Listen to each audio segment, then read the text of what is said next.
ಕೊಪ್ಪಳ ಕ್ಷೇತ್ರ ಮತ್ತು ಇರ್ಕಲ್ಗಡ ಹೋಬಳಿಯನ್ನು ತೆಗೆದುಕೊಂಡ್ರೆ ಸುಮಾರು 200 ಕಿಲೋಮೀಟರ್ವರೆಗೆ ಇವತ್ತು ಪಂಚಾಯತ್ ರಾಜ್ ರಸ್ತೆಗಳು ಬರ್ತಾ ಇದೆ. ಮಾನ್ಯ ಸಭಾಧ್ಯಕ್ಷರೇ, ಇವತ್ತು ಉತ್ತರದಲ್ಲಿ 2024ರಲ್ಲಿ 72 ಲಕ್ಷ ಮತ್ತು 24-25ರಲ್ಲಿ 72 ಲಕ್ಷ ಕೊಟ್ಟಿದ್ದಾರೆ ಮಾನ್ಯ ಸಭಾಧ್ಯಕ್ಷರೇ. ಇದರಿಂದ ರಸ್ತೆಗಳು ಬಹಳ ವರ್ಷಗಳಿಂದ ಇಲಾಖೆಯಲ್ಲಿ ರಸ್ತೆಗಳಿಗೆ ಮೇಂಟೆನೆನ್ಸ್ಗೂ ಕೂಡ ಅನುದಾನ ಕೊಡದೇ ಇರತಕ್ಕಂಥ ವ್ಯವಸ್ಥೆ ಆಗಿದೆ. ಇವತ್ತು ಮಳೆ ಯಥೇಚ್ಛವಾಗಿರೋದ್ರಿಂದ ಎಲ್ಲ ಗ್ರಾಮೀಣ ಪ್ರದೇಶದಲ್ಲಿ ಪಂಚಾಯತ್ ರಾಜ್ ಇಲಾಖೆ ರಸ್ತೆಗಳಿಗೆ ಸುಮಾರು ಇನ್ನೂ ಹೆಚ್ಚು ಅನುದಾನವನ್ನು ಇವತ್ತು ಉತ್ತರದಲ್ಲಿ ಕಲ್ಯಾಣ ಪಥ ಮತ್ತು ಪ್ರಗತಿ ಪಥ ಅಂತೇಳಿ ಇವತ್ತು ಕಲ್ಯಾಣ ಕರ್ನಾಟಕ ಅಭಿವೃದ್ಧಿಯಲ್ಲಿ ಮ್ಯಾಚಿಂಗ್ ಮಾಡಿ ಇವತ್ತು ಅನುದಾನ ಕೊಟ್ಟಿದ್ದಾರೆ ಸಭಾಧ್ಯಕ್ಷರೇ. ಇವತ್ತು ಅದು ಕೂಡ ಅಧಿಕಾರಿಗಳು ಕರೆದು ಸಭೆ ಮಾಡಿದಾಗೂ ಕೂಡ ಆ ಮಾಹಿತಿ ಅವರಲ್ಲಿ ಕೊರತೆ ಇದೆ. ಕ್ರಿಯಾಯೋಜನೆ ತೆಗೆದುಕೊಂಡು ತ್ವರಿತಗತಿಯಲ್ಲಿ ಇನ್ನೂ ಬೇಕಾಗಿರ್ತಕ್ಕಂಥ ರಸ್ತೆಗಳಿಗೆ ಎಷ್ಟು ಅನುದಾನ ಬೇಕು ಅದನ್ನು ಕೊಡಲಿಕ್ಕೆ ಇವತ್ತು ಸಚಿವರು ಕ್ರಮ ವಹಿಸಬೇಕಂತೇಳಿ ತಮ್ಮ ಮೂಲಕ ವಿನಂತಿಯನ್ನು ಮಾಡ್ತೇನೆ. ಅಧ್ಯಕ್ಷರೇ, ಈಗಾಗಲೇ ಸದಸ್ಯರ ಕ್ಷೇತ್ರಕ್ಕೆ ಕಳೆದ 3 ವರ್ಷ 2021, 22, 23 ಹಾಗೂ 24ರಲ್ಲಿ ಎಲ್ಲ 3 ವರ್ಷ ಸೇರಿ 2068 ಲಕ್ಷ ರೂಪಾಯಿಗಳನ್ನು ನಾವು ವಿವಿಧ ಹೆಡ್ ಆಫ್ ಅಕೌಂಟಲ್ಲಿ ಕೊಟ್ಟಿದ್ದೇವೆ. 50-54 ಮತ್ತು 30-54. ಅವರು ಮನವಿ ನಮ್ಮ ಶಿವಣ್ಣ ಅವರ ಆನೇಕಲ್ ಸದಸ್ಯರು ಹೇಳ್ದಂಗೆ ಈ ಮಳೆಗಾಲದಿಂದ ಸಾಕಷ್ಟು ಹದಗೆಟ್ಟೋಗಿದೆ. ಉತ್ತರ ಶಿವಣ್ಣ ಸಾಹೇಬ್ರದ್ದು ಏದಿದೆ ಅದೇ ಇದೆ. ಮತ್ತು ಇವರು ಮಾನದಂಡಗಳನ್ನು ಕೇಳಿದ್ದಾರೆ. ಈಗ ಕಲ್ಯಾಣ ಪಥದ್ದು ಮಾನದಂಡಗಳು ಆಗಲೇ ನಾವು ಎಕ್ಸಿಕ್ಯೂಟಿವ್ ಇಂಜಿನಿಯರ್ಗಳಿಗೆಲ್ಲ ನಾವು ಕೊಟ್ಟಿದ್ದೀವಿ. ಏನಾದರೂ ತಮ್ಮ ಕಡೆಯಿಂದ ಅದು ಕಳಿಸಿಲ್ಲ ಅಂದರೆ ದಯವಿಟ್ಟು ಕಳಿಸ್ಕೊಡಿ. ಯಾಕಂದರೆ ಈಗಾಗಲೇ ಡಾಕ್ಟರ್ ಅಜಯ್ ಸಿಂಗ್ ಅವರು ಅದಕ್ಕೆ ಅನುಮೋದನೆ ಕೊಟ್ಟಿದ್ದಾರೆ ಅಧ್ಯಕ್ಷರಾಗಿ. ಪ್ಲಾನಿಂಗ್ ಡಿಪಾರ್ಟ್ಮೆಂಟ್ ಕೂಡ ಇಂದ ಬಂದಿದೆ. ಪ್ರಗತಿ ಪಥದ್ದು ಇನ್ನು ನಾವು ಲಿಸ್ಟನ್ನು ನಾವು ತೊಗೊಂಡಿಲ್ಲ ಅಧ್ಯಕ್ಷರೇ, ಯಾಕಂದರೆ ಕ್ಯಾಬಿನೆಟ್ ಅನುಮೋದನೆ ಆಗಿ ಈಗ 2 ವಾರ ಆಗಿರೋದ್ರಿಂದ ಅದನ್ನು ಕೂಡ ನಾವು ಮಾನದಂಡಗಳನ್ನು ಕಳಿಸ್ಕೊಟ್ಬಿಟ್ಟು ಇದು ಅದು ಅನುದಾನವನ್ನು ಬಿಡುಗಡೆ ಮಾಡ್ತೀವಿ. ಅದರ ಜೊತೆಗೆ ಮಳೆಗಾಲ ಮುಗಿದ ಮೇಲೆ ಟಾಸ್ಕ್ ಫೋರ್ಸ್ ದುಡ್ಡು ಮತ್ತು ವಿಶೇಷವಾದಂಥ ಅನುದಾನ RDPR ಇಲಾಖೆ ಮುಖಾಂತರ ಮಾನ್ಯ ಮುಖ್ಯಮಂತ್ರಿಗಳ ಜೊತೆ ಚರ್ಚೆ ಮಾಡಿ ನಾವು ಹೆಚ್ಚು ಅನುದಾನವನ್ನು ಕ್ಷೇತ್ರಕ್ಕೆ ಬಿಡುಗಡೆ ಮಾಡಲಿಕ್ಕೆ ಪ್ರಯತ್ನ ಮಾಡ್ತೀವಿ ಅಧ್ಯಕ್ಷರೇ, ಇದು ಇಡೀ ಕರ್ನಾಟಕ ರಾಜ್ಯದಲ್ಲಿರುವಂತಹ ಗ್ರಾಮೀಣ ಪ್ರದೇಶದಲ್ಲಿರುವಂತಹ ಸಮಸ್ಯೆ. ಏನ್ ಶಿವಣ್ಣ ಅವರು ಹೇಳಿದ್ರು, ಇಟ್ನಾಳ್ ಅವರು ಹೇಳಿದ್ರು, ಇಡೀ ನಾವು ಕೂಡ ಪ್ರಶ್ನೆಗಳು ಹಾಕಿದ್ದು. 1 ವರ್ಷದಿಂದ 1 ರೂಪಾಯಿ ಅನುದಾನನೂ ಕೂಡ ಬಿಡುಗಡೆ ಆಗಿಲ್ಲ. ಅದರಿಂದ ನಾನು ಖರ್ಗೆ ಸಾಹೇಬರಿಗೆ ವಿನಂತಿ ಮಾಡ್ತೇನೆ, ಇಡೀ ಕರ್ನಾಟಕದ ಹಳ್ಳಿಗಳ ರಸ್ತೆಗಳು ನಾವು ಯಾವುದೇ ಹಳ್ಳಿಗೆ ಒಂದು ಮುಖ ತೋರ್ಸಕ್ಕಾಗ್ತಾ ಇಲ್ಲ. ದಯವಿಟ್ಟು ಅದಕ್ಕೊಂದು ವಿಶೇಷ ಅನುದಾನ ಮುಖ್ಯಮಂತ್ರಿಗಳು ಇಲ್ಲಿದ್ದಾರೆ. ಇದೆಲ್ಲರ ಪರವಾಗಿ ನಾನು ವಿನಂತಿ ಮಾಡ್ತೇನೆ. ಒಂದು 25 ಕೋಟಿ ಗ್ರಾಮೀಣ ರಸ್ತೆಗಳಿಗೆ ಕೊಟ್ರೆ ನಾವು ಶಾಸಕರಾಗಿ ಹಳ್ಳಿಗಳಿಗೆ ಮುಖ ತೋರ್ಸಕ್ ಸಾಧ್ಯ.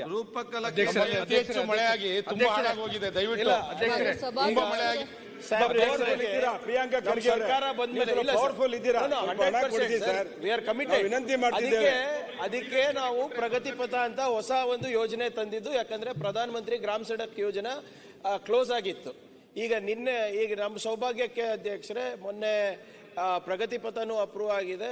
ಮತ್ತೆ PM ಪ್ರಧಾನ ಮಂತ್ರಿ ಗ್ರಾಮ ಸಡಕ್ ಯೋಜನಾನು ಕೂಡ ನಿನ್ನೆ ಬಜೆಟ್ನಲ್ಲಿ ಅನೌನ್ಸ್ ಆಗಿದೆ. ಅವೆರಡೂ ಸೇರಿಸಿ ಹೆಚ್ಚು ರೀತಿಯಾಗಿ ಹೇಗೆ ಗ್ರಾಮೀಣ ರಸ್ತೆಗಳಿಂದ ನಾವು ಕನೆಕ್ಟಿವಿಟಿಯನ್ನು ಬೆಳೆಸಬಹುದಂತ ನಾವು ಖಂಡಿತವಾಗೂ ನಾವು ಪರಿಶೀಲನೆ ಮಾಡ್ತೀವಿ. ಎಲ್ಲ ಸದಸ್ಯರಿಗೂ ಕೂಡ ಕೊಡೋ ಜವಾಬ್ದಾರಿ ನಮ್ದಿದೆ. ಅದರಲ್ಲಿ ಯಾವುದೇ ರೀತಿಯಾದಂತ ತಾರತಮ್ಯ ಆಗ್ಲಾರ್ದಂಗೆ ನೋಡ್ಕೋತೀವಿ. ಅಧ್ಯಕ್ಷರೇ 1061 ಮಾನ್ಯ ಸಮಾಜ ಕಲ್ಯಾಣ ಸಚಿವರನ್ನ ಕೇಳ ಬಯಸ್ತೀನಿ. ಅಲ್ಲ, ಪ್ರಿಯಾಂಕಾ ಖರ್ಗೆ ಉತ್ತರ ಕೊಡ್ತಾರೆ. ಪ್ರಿಯಾಂಕಾ ಸಾಹೇಬ್ರೆ, ಮುಂಚೆ 5 ಗ್ರಾಮಗಳನ್ನ ಪಂಚಾಯತಿಗಳನ್ನ ಸುವರ್ಣ ಗ್ರಾಮದಡಿ. ಅಧ್ಯಕ್ಷರೇ, ನಮ್ಮ ಜಿಲ್ಲೆಯಲ್ಲಿ 3 ಕ್ಷೇತ್ರಕ್ಕೆ ಅಂತಂದ್ರೆ ಮಾನ್ಯ ಪ್ರಿಯಾಂಕಾ ಖರ್ಗೆ ಅವರು ಅನುದಾನ ಕೂತ್ಕೊಳ್ಳಿ, ಕಂದಕೋರ್ ಆಫೀಸ್ ಅಲ್ಲಿ ಸಿಗ್ತಾರೆ, ಮಿನಿಸ್ಟರ್ ಆಫೀಸ್ ಅಲ್ಲಿ ಇರ್ತಾರೆ, ಅಲ್ಲಿ ಹೋಗಿ ಮಾತಾಡಿ. ಕ್ವಶನ್ ಮಾತಾಡ್ತೀವಿ. KJ ಮಾತಾಡಿ. ಮಾನ್ಯ ಸಭಾಧ್ಯಕ್ಷರೇ, ಉತ್ತರವನ್ನ ಕೊಟ್ಟಿದ್ದಾರೆ. ನನ್ನ ಉಪ ಪ್ರಶ್ನೆ, ನೀವು ಪ್ರಶ್ನೆ ಕೇಳಿ. ನನ್ನ ಉಪ ಪ್ರಶ್ನೆ, ಇಡೀ ರಾಜ್ಯದಲ್ಲಿ 1226 ಮೆಟ್ರಿಕ್ ಪೂರ್ವ ವಿದ್ಯಾರ್ಥಿ ನಿಲಯಗಳಿದಾವೆ. ಸರ್ಕಾರ ವಸತಿ ಶಾಲೆಗಳಿಗಿಂತ ವಿಭಿನ್ನವಾಗಿರುವಂತಹ ವಾತಾವರಣ ಈ ಜಾಗದಲ್ಲಿದೆ. ಅದೇ ಇಡೀ ರಾಜ್ಯದ ವಿಚಾರವಾಗಿ ನಾನು ಪ್ರಶ್ನೆ ಮಾಡ್ತಾ ಇದ್ದೀನಿ. ನನ್ನ ಕ್ಷೇತ್ರದಲ್ಲಿ ನಾನು ಪ್ರವಾಸ ಮಾಡಿದಾಗ ನನ್ನ ಅನುಭವಕ್ಕೆ ಬಂದಿರುವಂಥ ವಿಚಾರ, ಮೆಟ್ರಿಕ್ ಪೂರ್ವ ಮತ್ತು ಮೆಟ್ರಿಕ್ ನಂತರ ವಿದ್ಯಾರ್ಥಿ ನಿಲಯಗಳಲ್ಲಿ ವಾತಾವರಣದಲ್ಲಿ ಪ್ರತಿ ವರ್ಷ 1 ಲಕ್ಷ ವಿದ್ಯಾರ್ಥಿಗಳು ಅವಲಂಬಿತರಾಗಿದ್ದಾರೆ. ಪ್ರತಿ ವರ್ಷ 1 ಲಕ್ಷ.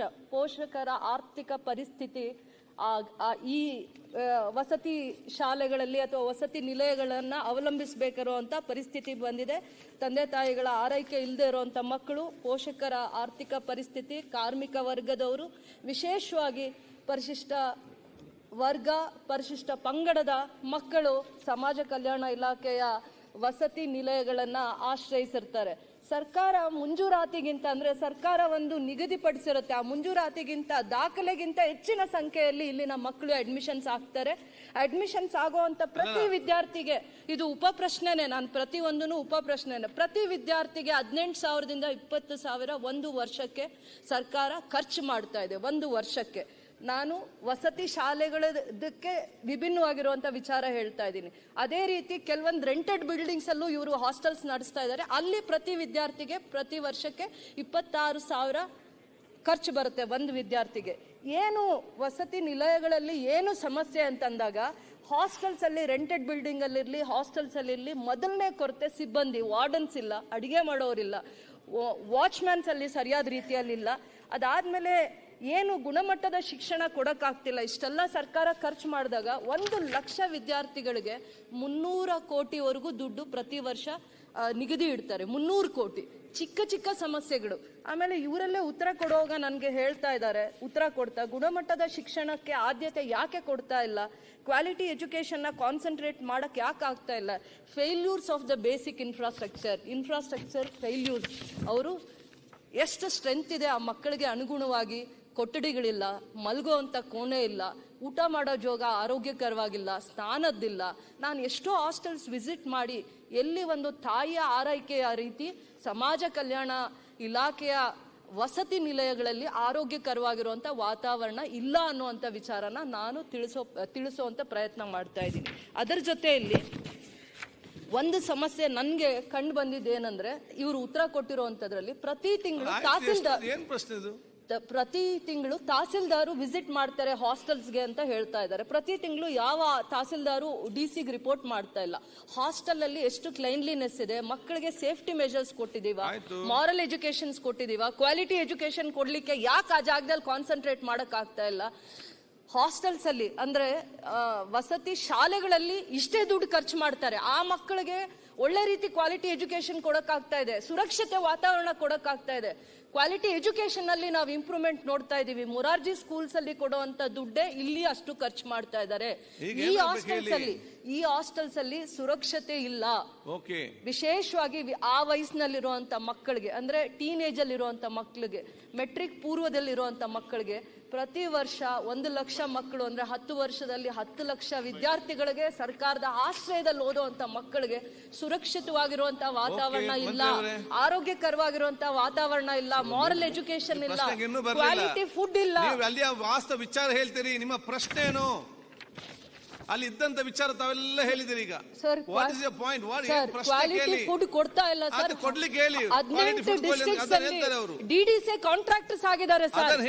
ಅದಾದ್ಮೇಲೆ ಸರ್ಕಾರ ಎಲ್ಲ ಕಡೆನೂ ಸಮುದಾಯ ಭವನ ಕಟ್ಟಲಿಕ್ಕೆ 1,300 ಕೋಟಿ ಪ್ರತಿ ವರ್ಷಕ್ಕೆ ಖರ್ಚು ಮಾಡುತ್ತೆ. ಆದ್ರೆ ವಸತಿ ನಿಲಯಗಳಲ್ಲಿ ಮೂಲಭೂತವಾಗಿರುವಂತಹ ಸೌಕರ್ಯ ಕೊಡ್ಲಿಕ್ಕೆ ತಾರತಮ್ಯ ಮಾಡುತ್ತೆ, ಮಲತಾಯಿ ಧೋರಣೆ ಮಾಡುತ್ತೆ, ಮಾಡ್ಕೂಡ್ದು. ಯಾಕಂದ್ರೆ ಸಮುದಾಯ ಭವನಗಳಿಗೆ 1,000 ಕೋಟಿ ಮಾಡಿ ಅಲ್ಲಿ ಖರ್ಚು ಮಾಡ್ಲಿ, ತಪ್ಪಿಲ್ಲ. ಆದ್ರೆ ಅಲ್ಲಿ ಯಾವುದೇ ಕಲ್ಯಾಣ ಕಾರ್ಯಕ್ರಮಗಳು ನಡೆಯಲ್ಲ.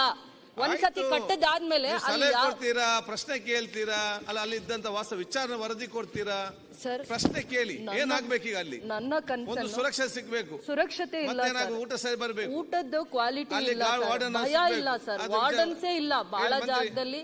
ಆಯ್ತು, ಪ್ರಶ್ನೆ ಕೇಳಿ. ಅಧ್ಯಕ್ಷರೇ, ಮಾನ್ಯ ಸದಸ್ಯರು ವಿಚಾರ ಬಹಳ ಸೀರಿಯಸ್ ಅದ, ತಾವು ದಯಮಾಡಿ ಗಂಭೀರ ತಗೊಳ್ಬೇಕು ಅಧ್ಯಕ್ಷರೇ.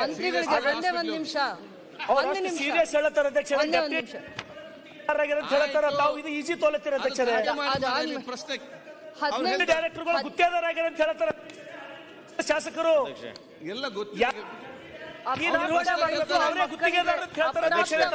ಮಕ್ಕಳಿಗೆ ಸುರಕ್ಷತೆ ಇರುವಂತ ವಾತಾವರಣ ವಸತಿ ನಿಲಯಗಳಲ್ಲಿ ನಾನು ನೋಡ್ಲಿಲ್ಲ. ಯೋಗ್ಯಕರವಾಗಿರೋದು ಅಥವಾ ಆರೋಗ್ಯಕರವಾಗಿರುವಂತ ವಾತಾವರಣ ನಾನು ನೋಡ್ಲಿಲ್ಲ. ಬರೀ ಫುಡ್ ವಿಚಾರ ಮಾತಾಡ್ತಿಲ್ಲ. ಮಲತಾಯಿ ಧೋರಣೆ ಯಾಕೆ ಹೇಳ್ತೀನಿ ಅಂದ್ರೆ ಅಲ್ಲಿ ಯಾವುದೇ ಒಂದು ಅಫಿಷಿಯಲ್ ಆಗಿ ವಿಸಿಟ್ ಇದೆ ಅಂತ ಹೇಳ್ತಾ ಇದಾರಲ್ಲ, ಅಂತ ವಿಸಿಟ್ಸು ಅಂತ ಕಮಿಟೀಸು ಯಾವ ಜಿಲ್ಲಾ ಹಂತದಲ್ಲಿ ತಾಲೂಕ್ ಹಂತದಲ್ಲಿ ಆಗ್ತಾ ಇಲ್ಲ. ಫೇಲ್ಯೂರ್ಸ್ ಇದಾವೆ, ಅಡ್ಮಿನಿಸ್ಟ್ರೇಷನಲ್ ಫೇಲ್ಯೂರ್ಸ್ ಇದಾವೆ. ಅದರ ಬಗ್ಗೆ ವ್ಯವಸ್ಥಿತವಾಗಿರುವಂತದ್ದು DC ಹಂತದಲ್ಲಿ, ತಹಸೀಲ್ದಾರ್ ಹಂತದಲ್ಲಿ, ರೆವಿನ್ಯೂ ಡಿಪಾರ್ಟ್ಮೆಂಟ್ ಎಷ್ಟೋ ಅವ್ರಿಗೆ ತಲೆನೋವು ಇರೋದ್ರಿಂದ ಈ ಹಾಸ್ಟೆಲ್ಸ್ ಅಲ್ಲಿ ಓದುವಂತ ಬಡ ಮಕ್ಕಳ ಬಗ್ಗೆ ಗೌರವ ಕಾಳಜಿ ಇಲಾಖೆ ಅಧಿಕಾರಿಗಳಿಗೆ ಇರಲ್ಲ. ಅದರಿಂದ ಪ್ರಿನ್ಸಿಪಲ್ ಸೆಕ್ರೆಟರಿ ಹಂತದಲ್ಲಿ ಮಾನಿಟರಿಂಗ್ ಆಗ್ಬೇಕಾಗತ್ತೆ. ಅದಾದ್ಮೇಲೆ ಸರ್ಕಾರ ಏನು ಒಂದು ನಿಗದಿ ಇಟ್ಟಿದೆ ಹಾಸ್ಟೆಲ್ಸ್ ಅಲ್ಲಿ ಇಷ್ಟೇ ಸಂಖ್ಯೆ ಭರ್ತಿ ಆಗ್ಬೇಕು ಅಂತ, ಆ ಲಿಮಿಟ್ ನ ತೆಗಿಬೇಕು. ಯಾಕಂದ್ರೆ 90,000 ಲಿಮಿಟ್ ಇಟ್ಟಿದ್ರು, 1 ಲಕ್ಷ ದಾಖಲಾತಿ ಆಗಿದೆ. ಸರ್ಕಾರ ಮಂಜೂರು ಮಾಡೋ ಅನುದಾನ ಅಲ್ಲಿ ಕಡಿಮೆ ಆದಾಗ ಮಕ್ಕಳಿಗೆ ಆರೋಗ್ಯಕರವಾಗಿರೋ ವಾತಾವರಣ ಹೇಗೆ ಇಡ್ಲಿಕ್ಕೆ ಆಗುತ್ತೆ? ಅದಾದ್ಮೇಲೆ ಅಧಿಕಾರಿಗಳು, ಎಷ್ಟು ಜನ ಅಧಿಕಾರಿಗಳು DDC ಇದಾರೆ ಜಿಲ್ಲಾ ಹಂತದಲ್ಲಿ? ಸದಸ್ಯರಿಗೆ ಪ್ರಶ್ನೆ ಏನು?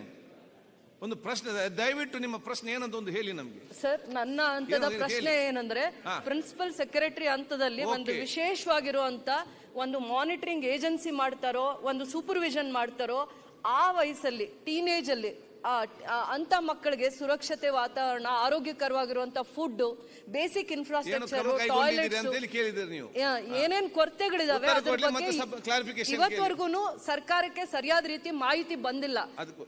ರೆಂಟೆಡ್ ಬಿಲ್ಡಿಂಗ್ ಅಲ್ಲಿ ಇರುವಂತವರಿಗೆ ಸರ್ಕಾರಕ್ಕೆ ಜಾಗ ಕೊಡಿಸಿ ಒಂದು ಸುರಕ್ಷಿತವಾಗಿರುವಂತ ಬಿಲ್ಡಿಂಗ್ಸ್ ನ ಕಟ್ಟಬೇಕು. 50 ವರ್ಷದ ಹಳೆ ಬಿಲ್ಡಿಂಗ್ಸ್ ಅಲ್ಲಿ ನೀವು ಬಜೆಟ್ ಅಲ್ಲಿ ಮಾತಾಡಿದಾಗ ಇಲ್ಲಿ ಪ್ರಶ್ನೆ ಮಾತಾಡ ಆಗ್ತದಾ? ಉತ್ತರ ಕೊಡಿ. ಮಾನ್ಯ ಅಧ್ಯಕ್ಷರೇ, ಬಹಳಷ್ಟು ಸಲಹೆ